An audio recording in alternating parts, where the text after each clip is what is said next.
Good morning students. इस video में आपको मैं आंसर की प्रोवाइड करूंगा जो आपका पोएम है gifts of grace honoring our vocations. ये पोएम नहीं है, चैप्टर है। हाँ, चैप्टर है ये, gifts of grace honoring our vocations. Vocations आपके स्किल बेस्ड काम होते हैं जो आप अपने हाथों से करते हैं। तो NCERT की क्लास 9th की इंग्लिश की बुक कि जो चैप्टर्स हैं, पोएम्स हैं, उनकी आंसर कीज़ में सॉल्यूशंस आपको प्रोवाइड कर रहा हूँ जो भी एक्सरसाइजेज बुक में दी गई हैं, कावेरी बुक में। और प्लेलिस्ट का लिंक आपका इस वीडियो के डिस्क्रिप्शन में मिल जाएगा।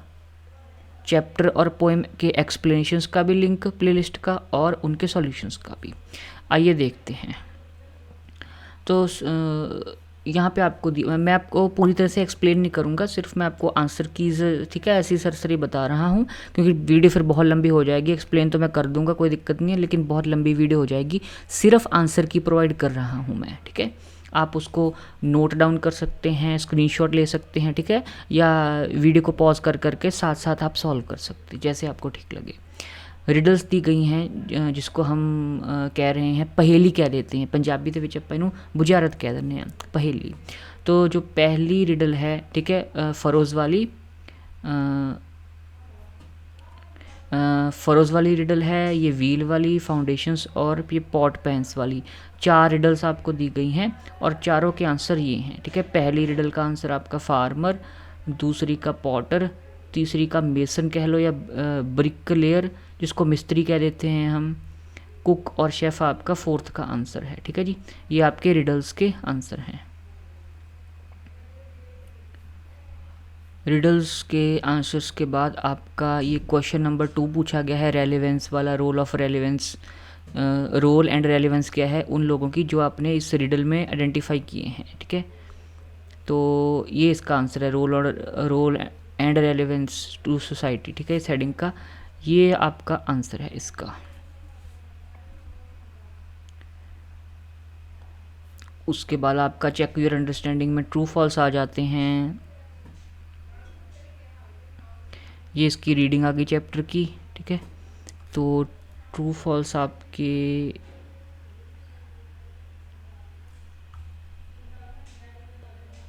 ये रहे चेक योर अंडरस्टैंडिंग में कि जो आपने पोएम अभी पढ़ी है, अंडरस्टैंड की है, आपने बताना है जो ये 1 से लेके 7 तक स्टेटमेंट्स हैं, ये कौन से ट्रू हैं, कौन सी स्टेटमेंट फॉल्स है, ठीक है। तो ट्रू फॉल्स के आंसर आपके ये रहे। पहली ट्रू है, second true, third true, fourth भी true, fifth true, sixth false, 7th true.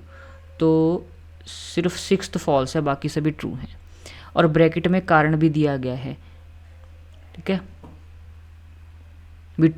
अगर फॉल्स है तो फॉल्स क्यों है, कि जैसे ये वाला है कि पोएम सेलिब्रेट करती है patriotism of the people of Bharat, ठीक है, कि पेट्रोटिज्म देशभक्ति की भावना को सेलिब्रेट करती है ये पोएम, नहीं, वोकेशंस को, लोगों के स्किल बेस्ड वर्क को सेलिब्रेट करती है, ठीक है। आगे अप्रिशिएटिंग द पोएम में आपका क्या है, सबसे पहले राइम स्कीम और लीनिएशन के बारे में ये फर्स्ट, सेकंड और थर्ड क्वेश्चन पूछे गए हैं। तो इनका आंसर ये फर्स्ट आंसर का, सेकंड का, थर्ड का ये है, ठीक है जी।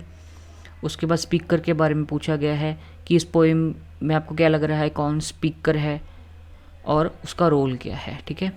तो पोएम के स्पीकर के बारे में ये second point, speaker, who is the speaker, ये आपका आंसर दिया गया है, ठीक है। ये आपका स्पीकर के बारे में आंसर दिया गया है।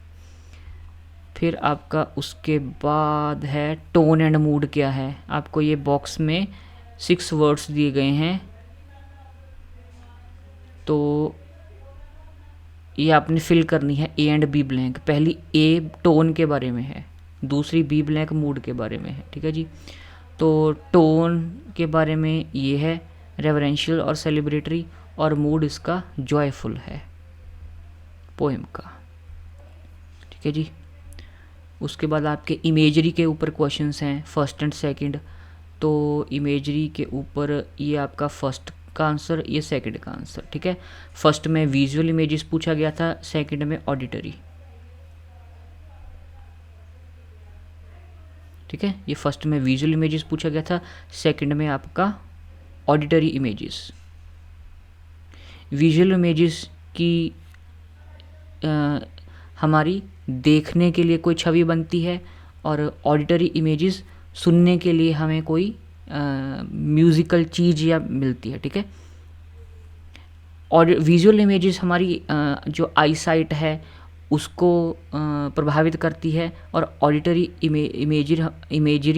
इमेजरी हमारी जो सेंस ऑफ हियरिंग है, सुनने की क्षमता, ठीक है, जो सेंस ऑफ हियरिंग है हमारी सुनने की एबिलिटी, उसको प्रभावित करती है। आगे मेटाफर है, और आपने बताना है जो ये सेंटेंस दिया गया है ये ट्रू है कि फॉल्स है। तो मेटाफर का जो क्वेश्चन है, ठीक है, उसका ट्रू है आंसर, ठीक है, और कारण भी मैंने दिया हुआ है, भी ट्रू है तो वो आंसर ट्रू क्यों है। फिर आगे आपका पर्सोनिफिकेशन के ऊपर बेस्ड है। पर्सोनिफिकेशन होता है कि जब नॉन लिविंग थिंग्स को ह्यूमन लाइक ट्रेट्स दे दी जाती हैं, ठीक है, वैसे और वो बोल रही हैं चीज़ें, नॉन लिविंग थिंग्स को ह्यूमन की तरह ट्रीट किया जा रहा है, बेसिकली उसको पर्सोनिफिकेशन करना कहते हैं, ठीक है। सिक्स्थ के फर्स्ट का आंसर आपका ये रहा, ठीक है, सिक्स्थ के फर्स्ट का आंसर आपका ये रहा सारा। उसके बाद आपका सेवन्थ रेपिटिशन के ऊपर आंसर क्वेश्चन दिया गया आपको, सेवन्थ का 1 का आंसर आपका ये रहा, सेवन्थ का 1 का आंसर, ओके। एट्थ आपका एलिट्रेशन है, एलिट्रेशन 2 एग्जांपल्स देनी है एलिट्रेशन की। एलिट्रेशन होती क्या है कि सेम स्टार्टिंग साउंड से वर्ड्स रिपीट हो रहे हैं, जैसे voice of the vocation, V, work with wires, ठीक है, तीनों वर्ड्स व साउंड से स्टार्ट हो रहे हैं, तो ये एलिट्रेशन की एग्जांपल्स हैं। आगे 9 नंबर क्वेश्चन आपका सिंबॉलिज्म पे है, ठीक है, एक ही क्वेश्चन है, 9 का फर्स्ट का आंसर आपका ये रहा सारा, ओके। और उसके बाद आपकी क्रिटिकल रिफ्लेक्शन आ जाती है। क्रिटिकल रिफ्लेक्शन में आपको ये स्टेंजा की लाइंस दी गई हैं, ठीक है, स्टेंजा की लाइंस दी गई हैं, उसके ऊपर आपके क्वेश्चन आंसर्स बेस्ड हैं। तो first, second, third, fourth, fifth stanza 1 के 5 क्वेश्चन हैं। तो जो पहला स्टेंजा है, ठीक है, उसके आपके ये पाँचों के पाँचों आंसर्स ये रहे, ओके। और उसके बाद आपका सेकंड क्या है, आंसर द फॉलोइंग क्वेश्चंस, ये आपके शॉर्ट क्वेश्चंस शुरू हो गए हैं, ठीक है, जो क्वेश्चन आंसर्स हैं। तो क्वेश्चन आंसर्स कितने आपके 4 ये रहे, और 6 हैं ये क्वेश्चन आंसर्स। तो इनके आंसर आपके ये फर्स्ट क्वेश्चन का आंसर, ये सेकंड का, ये थर्ड का आंसर, ठीक है, आप स्क्रीनशॉट ले सकते हैं या पॉज करके वीडियो को देख लो। फिर आपके फोर्थ का आंसर ये रहा, और फिफ्थ का आंसर आपका ये रहा एग्जाम्पल के साथ, और सिक्स्थ का आंसर आपका ये रहा सारा, ठीक है, ये आपका सिक्स्थ का आंसर। आगे फिर वोकेबुलरी के ऊपर क्वेश्चंस बेस्ड हैं आपके, वोकेबुलरी इन कॉन्टेक्स्ट, आपको ये बॉक्स में 6 वर्ड्स दिए गए हैं, ठीक है। पीपल ऑफ डिफरेंट वोकेशंस, अलग अलग स्किल वाले लोगों के नाम दिए गए हैं, आशा वर्कर, कन्फेक्शनर वगैरह, ठीक है। आपने वोकेशंस को मैच करना है उनके डिस्क्रिप्शंस देके, मतलब आपने बताना है जैसे अ पर्सन हु स्टडीज़ और ग्रोज गार्डन प्लांट्स, बागीचे में उगने वाले पौधों को, जो पौधों के बारे में जो स्टडी करता है और उनको ग्रो करता है, उसको क्या कहते हैं, ठीक है। तो उसको कहते हैं हॉर्टिकल्चरिस्ट, जो गार्डन में उगने वाले प्लांट्स को स्टडी करता है और गार्डन को मेंटेन करता है, हॉर्टिकल्चरिस्ट, ठीक है। तो ऐसे आपके 6 आपके क्वेश्चंस हैं, और 6 के 6 आपके ये सारे आंसर रहे। आंसर इसके जो मैंने ये हाईलाइट हुए हैं, बोल्ड हुए हैं, ठीक है, ब्लैक कलर में बोल्ड किए गए हैं। फिर आपने ऑड वन आउट आपने बताना है। ये आशा की वो दी, आशा वर्कर आपने शायद नाम सुना होगा, आशा की अपनी एब्रीवेशन की फुल फॉर्म दी गई है, accredited social health activist. ASHA worker एक कम्युनिटी हेल्थ वर्कर होता है जिसको ministry of health and family welfare MOHFW employ करती है। NRHM यानी कि इंडिया का जो नेशनल रूरल हेल्थ मिशन है, उसके तहत ministry of health and family welfare ASHA worker appoint करती है। रूरल हेल्थ, विलेजेस में, रूरल एरियाज़ में हेल्थ की फैसिलिटीज़ को, मेडिकल फैसिलिटीज़ को मुहैया करवाने के लिए। आपको ये टेबल 2 दिया गया है, ठीक है।